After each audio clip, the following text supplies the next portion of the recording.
Banji, looking like the boy that probably robbed you a few minutes before you came to Paris's ball.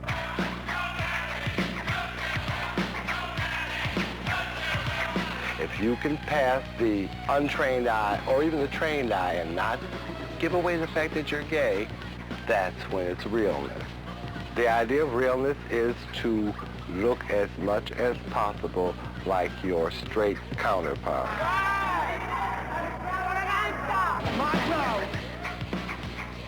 The realer you look, it means you look like a real woman, or you look like a real man, a straight man. 10, 10, 10. Turn across. Sweetheart, with the cigarette, you're giving me a Banji girl effect. This is Banji. You know, the girls that be on the corner talking about, yo, man. It's not a takeoff or a satire. No, it's actually being able to be this. Brenda Extravaganza, looking like a Banji girl. Banji. It's really a case of going back into the closet. 10, 10, 10, 10. Are there any more? The month of February is Black Pride Month. There will be no discrimination in honor of Martin Luther King. All black and white join together for Pop, Dip, and Spin to win. Bring it, baby. Ebony, Rodney, Ebony. Andre Christian, Andre Christian. You know what a house is. A house is a gay street gang. Now, where street gangs get their rewards from street fights, a gay house street fights at a ball. And you street fight at a ball by walking in the category.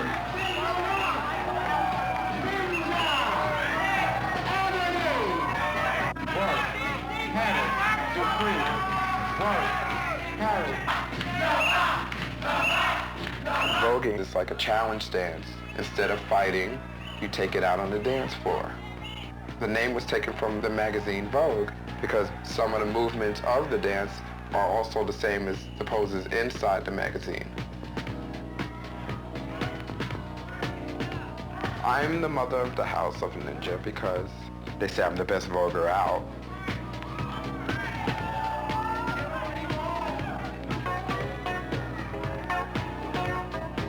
To be the mother of the house, you have to have the most power. Take a real family. It's the mother that's the hardest worker, and the mother gets the most respect. My mother taught me what I had to know in order to deal with this world today. And that's what I do with my children of my house. I try to take care of them and teach them what they have to know. All right. Now, I'll cut the music. Now, I said men's garments. He looked like he had on a man's box coat. Tell this child where are the men's garments. Buttons on the right side. The judges get it. It's buttons on the right side. Someone came up and told the MC Are you a judge? that it was a woman's coat. I thought it was kind of silly to nitpick. Let's not get loud. That's the one thing that I find faulty with the balls. After they've laid down these little categories, then they try to become a stickler for exact interpretation. Come on now, it is a known fact that a woman do carry an evening bag at dinner time. You see it on Channel 7 between All My Children and Jeopardy. Another World, Dallas, and the whole bit. An evening bag is a must. You have to carry something. No lady is sure at night. Most all the drag queens that are involved in the balls are hustlers. I used to hustle in New York to make my money. I was with a guy and we were in his car. He was playing with my titties till he touched me down there. He felt it and he seen it and he like totally flipped out. He said, "You fucking faggot. You're a freak. You're a victim of AIDS and you're trying to give me AIDS. What are you, crazy? You're a homo. I should kill you." You know, stuff like that. And like, I was really terrified. So I just jumped out the window. I grabbed my bag and just jumped out the window.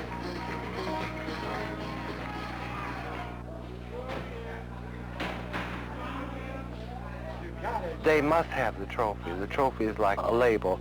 It's like that little alligator on the shirt. It's, I won this. This is me. The House of Extravaganza, the House of Ebony, the House of Dupree. Who the hell are they? They're nobody in society's eyes. You know, there's somebody when they're in that little ballroom. Other than that, nobody knows who they are. It's not that it's so shady, it's that everyone thinks they should win, so they think it's shady. You know, it's not really shady. It's just that, well, you have to feel that way. And of course, with our temperaments, who has a better temperament than gay people? You know they're going to swear something's a foul if they didn't win. If you looked up in that face and didn't think she was the prettiest queen in the house, you were obviously without your glasses, your contact lenses, and your eyeballs. They all think they're gorgeous.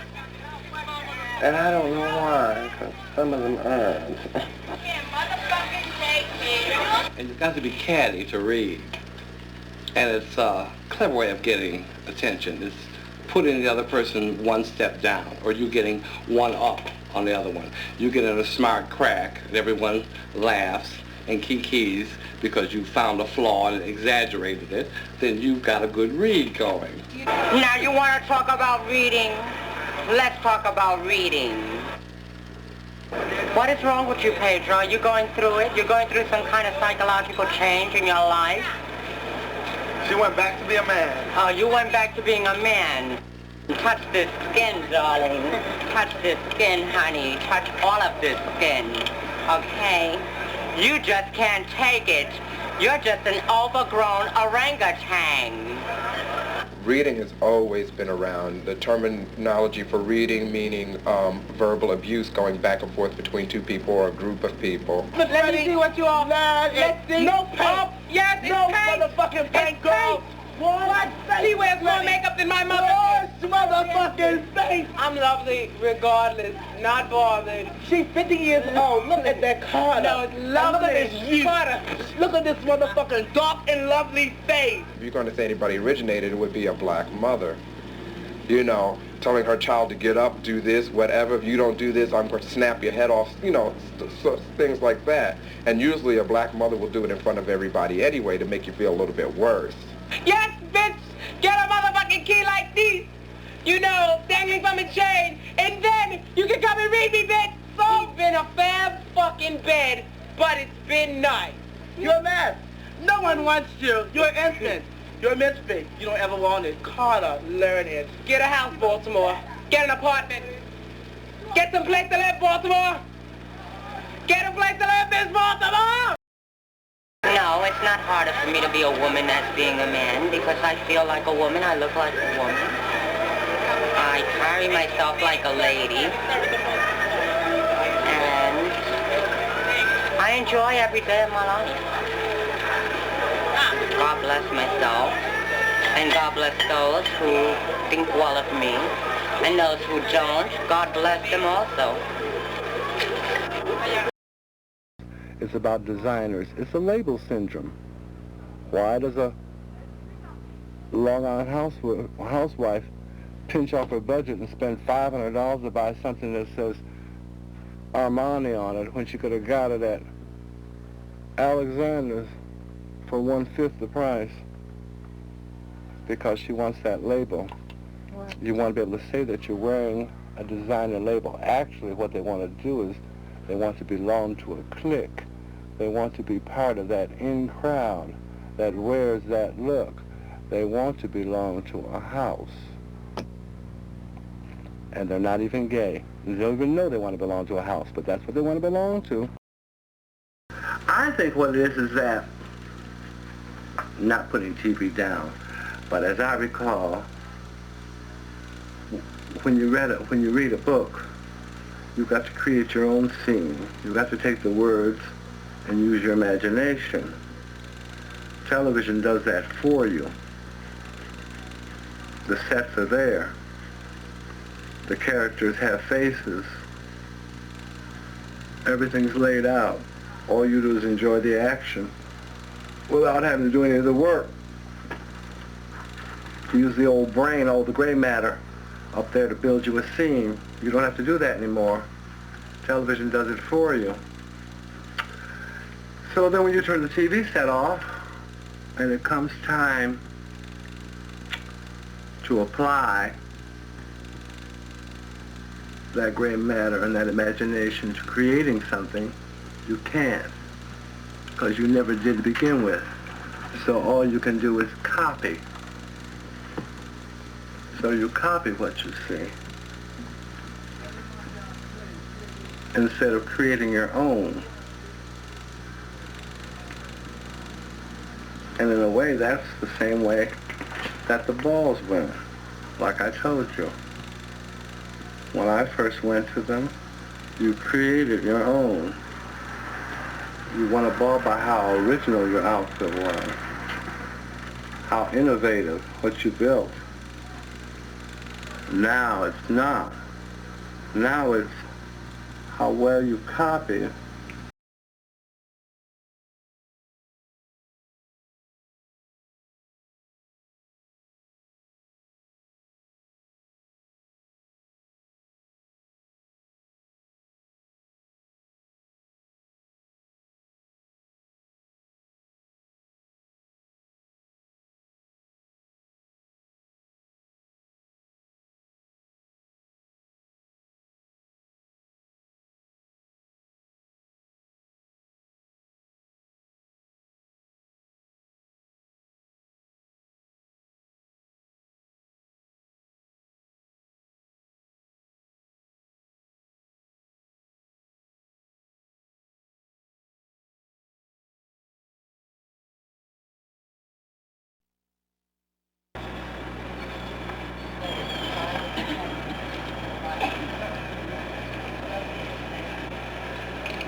Truly love themselves so that you can heal yourself and be empowered by yourself and follow your hearts in the light with our interplanetary brethren who are here, and we will contact them a little later.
got few truck of egg nuggets, but E-Huggers does their own nuggets. Everyone agrees with me. You truckers Iowa is ambulance scars. Just the way he old huggers that Amber cover on his older shug. It's like some XP love.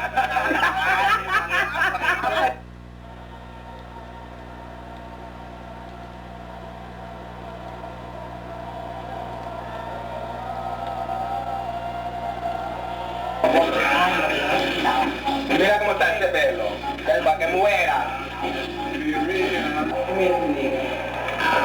Le voy a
Of how the gay children feel, you know.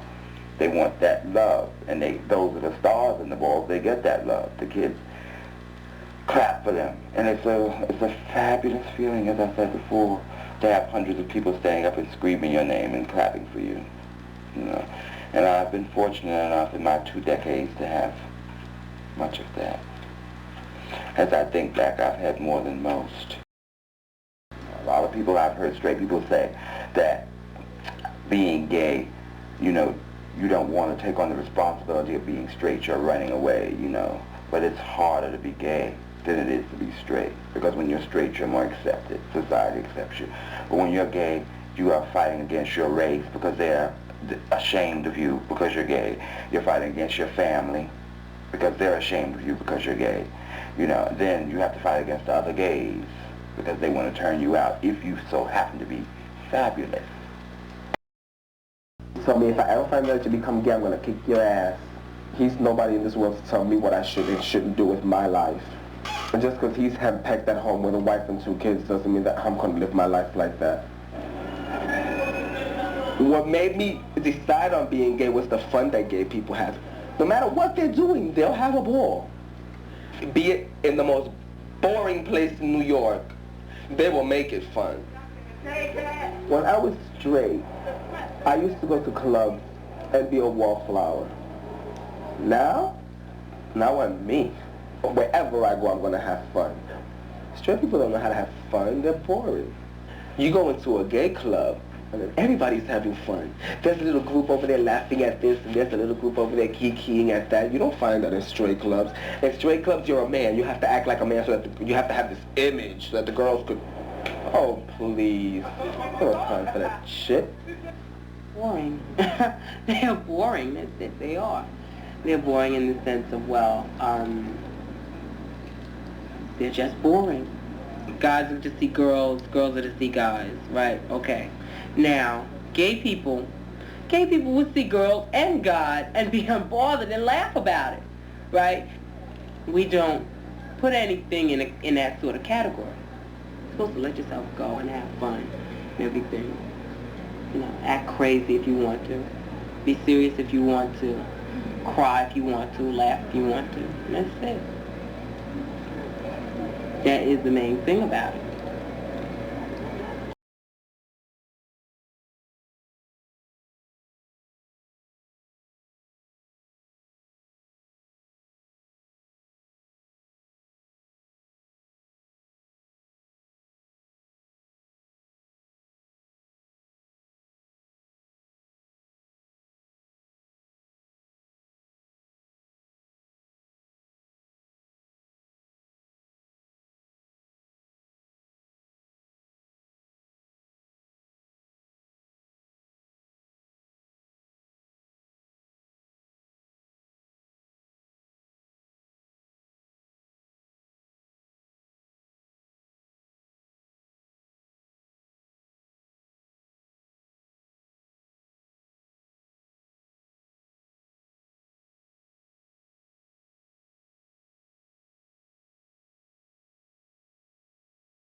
Men who criticize homosexuals so much, those are the ones that'll sneak, when they're not around everybody else, that'll be knocking on your front door.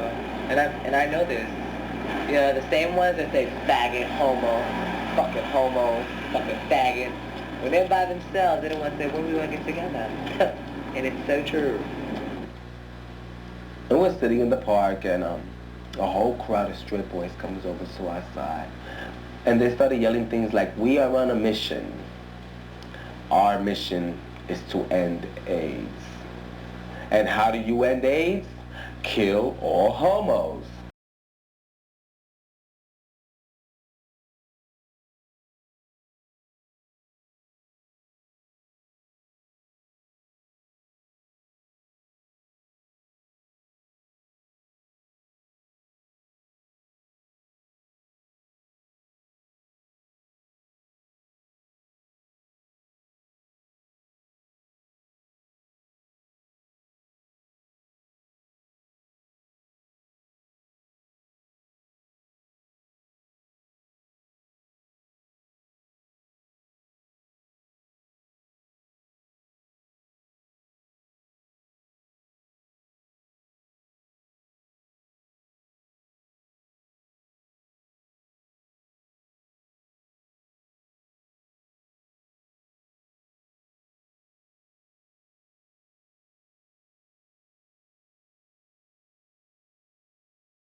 I'm not scared for what? I don't do anything. If I get it, I'm healthy. I don't indulge in any drugs anymore. Okay? I haven't for the past 10, 11 months. My metabolism is extremely strong. I eat a lot of vegetables, I take care of myself, and I don't have sex. So what possible threat do I have to myself? have to give the message out to people that don't know what being born again is. Because there is a real concept out here, guys. And I see it. I really do. One day they'll know that it's going to hit their heart. Not strike, just hit their heart. And they're going to say, wow, I'm born again. How do you feel about gay people and when they are born-again Christians and still practice homosexuality?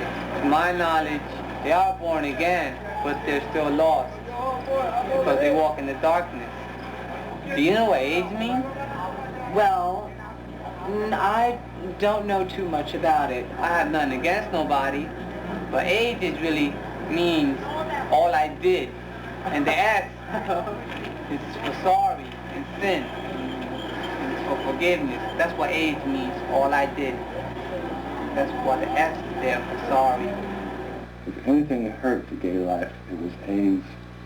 Just when things were going along so well, doors were opening up, AIDS came along. And like a house of cards, so many things fell. And at first I would think, oh, well, I don't really know anybody who has it or anybody who's, gone. Now I can accumulate a list that's slightly frightening.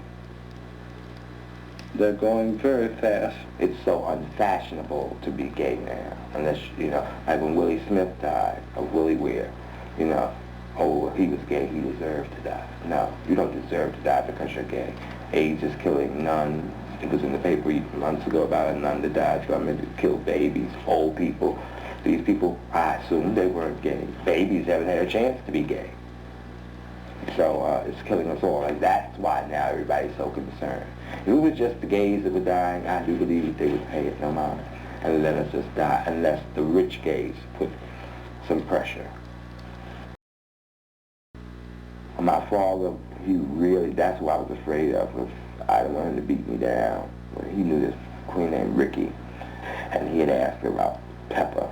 And she had a ball at this bar called the Cuba Leaf Ball on 25th Street and Lenox Avenue, and he was there. And we went to go in the ballroom, and I looked right in his face, scared to death that he was going to come back there and rip me out of my stuff or embarrass me or beat me. I walked for elegance, I lost. I walked for hairstyle, I lost. I walked for face, I got second runner-up. I wasn't pleased. I really wanted to win. I walked for grand prize. I won.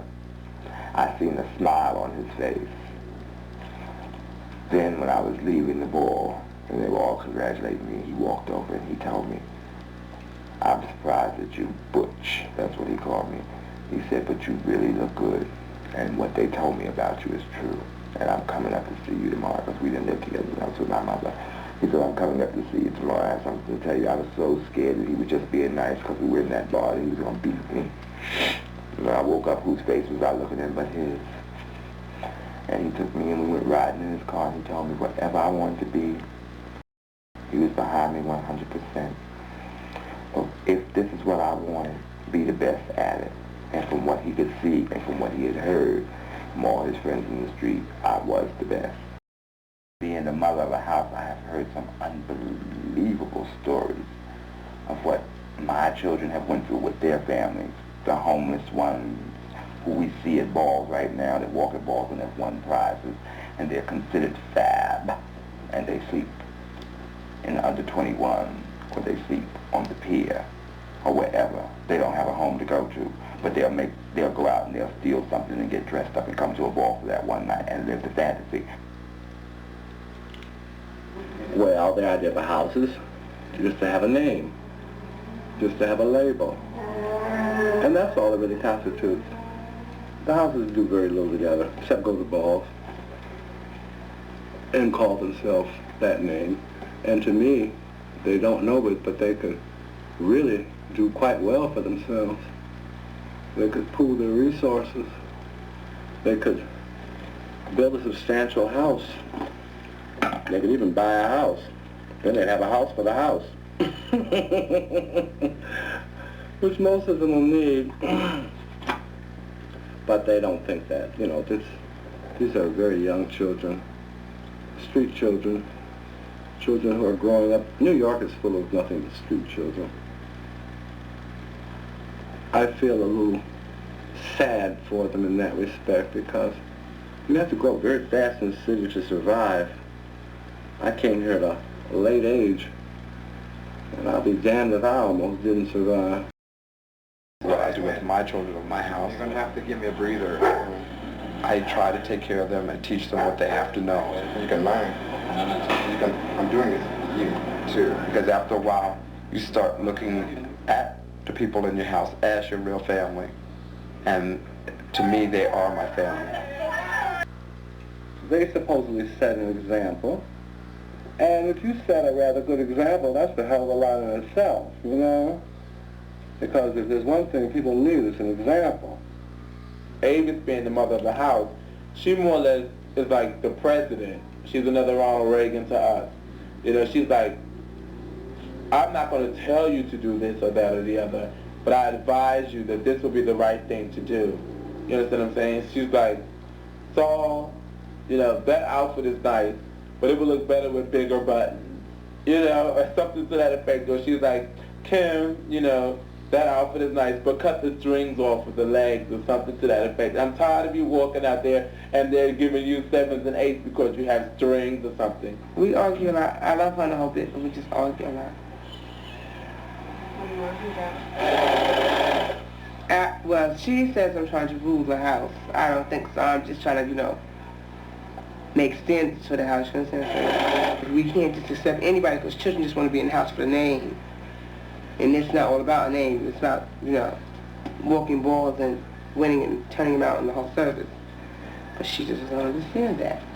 She says if they're a nice person or they have a nice personality, then she'll let them in, you know.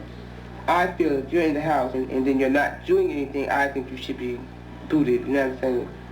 With the sense you're sitting here screaming out like a dog or whatever have you, and you're not opposing the name, you understand? The point of it, I guess, is really only for the balls and to hang out in the village and show off.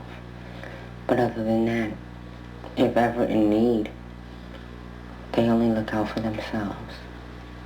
I'm talking about all the houses, not only one house. I'm speaking in generally of all the houses. The House of Love Asia is the legendary house above all of them. I have the most members, I'm the most popular. New York City is wrapped up in being Love Asia. So it speaks for itself. And I am the fiercest mother out of all of them. Love Asia, I wouldn't be quartet in that house. I'm sorry, I don't see that house. Only reason I see my house pinned off is because Kim and Avis. Because both of them wore. And at the last ball, Avis showed her goddamn ass off.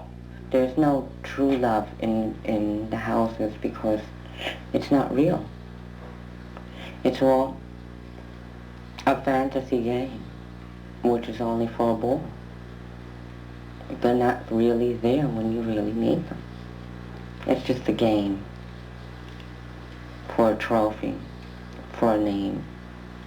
I've been through it. I went with them. I was an extravaganza. I lent Daddy money. I gave them things because I said something about extra dragons. So she slapped me because I said that. And you know how I get when people touch my face. I went tick tick boom on her. Really? She said, y'all never will be an extravaganza again. So I'm not bothered. It's just a house. It's not paying my rent. It's not putting food on my table. It's not putting clothes on my back. It's just a house. You know, each house has its seedy children too. You know, you have a basement and then you have the top of the house. Some houses are mansions and some of them are little shacks. I could mention a shacky house, but I'm not going to do that because that would be seedy.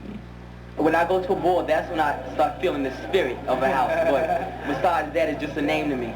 It's a bunch of scandal, it's a bunch of bullshit, and it's all over a bunch of stupid trophies. I love fashion. I love gorgeous, exquisite clothes.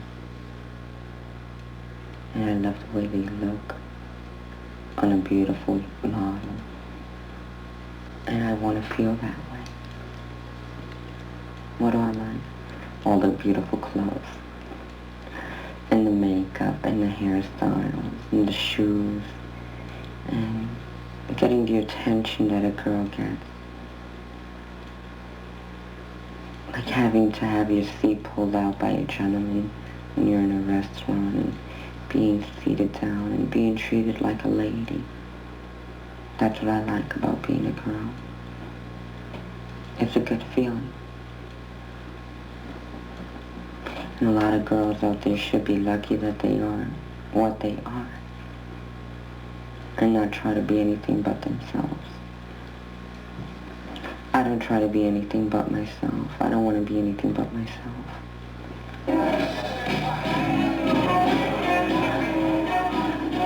That's one thing I give the ball. It gives them a chance to be something that they're not. To be the top runway models that they'll probably never be. To have the illusion that they are that world's top model at that time. And most likely that's what they're feeling at that moment. Judges, may we have our scores? 10, 8, 9. Are there any more? If I have to go to a million different agencies before it takes for me to get hired, I'm going to keep on doing it. And I'm going to go for it.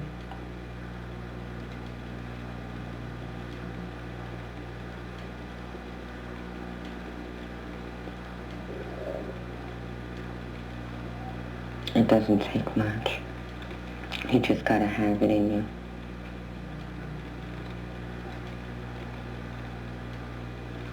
And know how to express it. I think if I ever had just one thing to say to people who wanted to be models, you know, there's no way around what the requirements are. And there are people who will take your money or whatever. When you say, I do anything to be a model, you can't just do anything to be a model. You either are or you're not qualified. She wears 5'6". That is a scandal. Yeah, so what's the scandal about it? Because she's a boy, and for her to have a foot that tiny is a scandal. Oh, this is a strange. Honey, I'm not a boy. I'm a preoperative transsexual. Well, transsexual, you still remain as a male. You have a penis, though. But in society, in a straight world, I'm a woman to every man's eyes. I would rather be judged by a straight society than to be judged by gay society. Why? Why? Because gay society is just a trophy, and that's all they give you.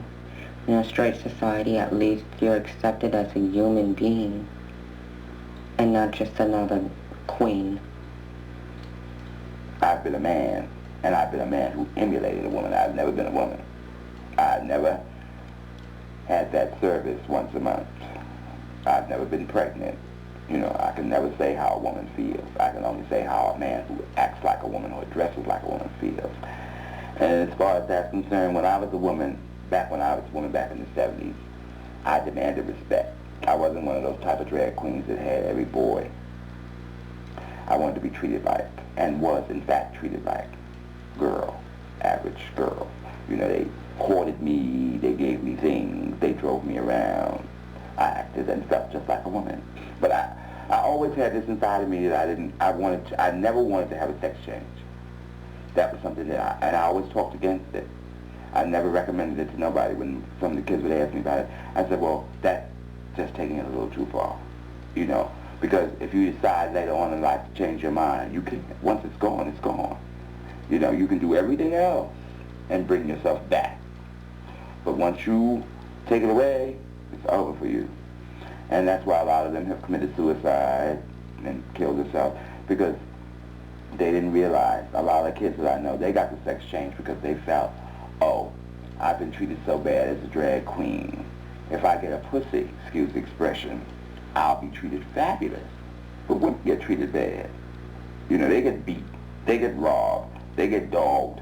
So having the vagina That doesn't mean that you're going to have a fabulous life. It might, in fact, be worse. You know, so I've never recommended it, and I myself would have never, ever got it. And I'm so thankful that I was that smart. Because right about now, this next 40 or so years that I'm going to be here, I'm going to live. And for those children that can't take the fact that I still look youthful, suffer. No bags, no lines. Lovely.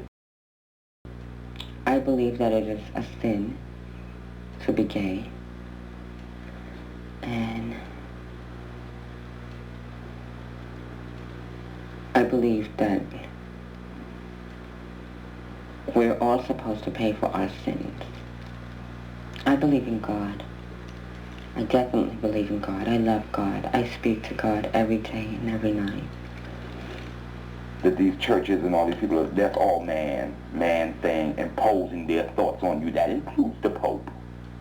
He's a man just like everybody else.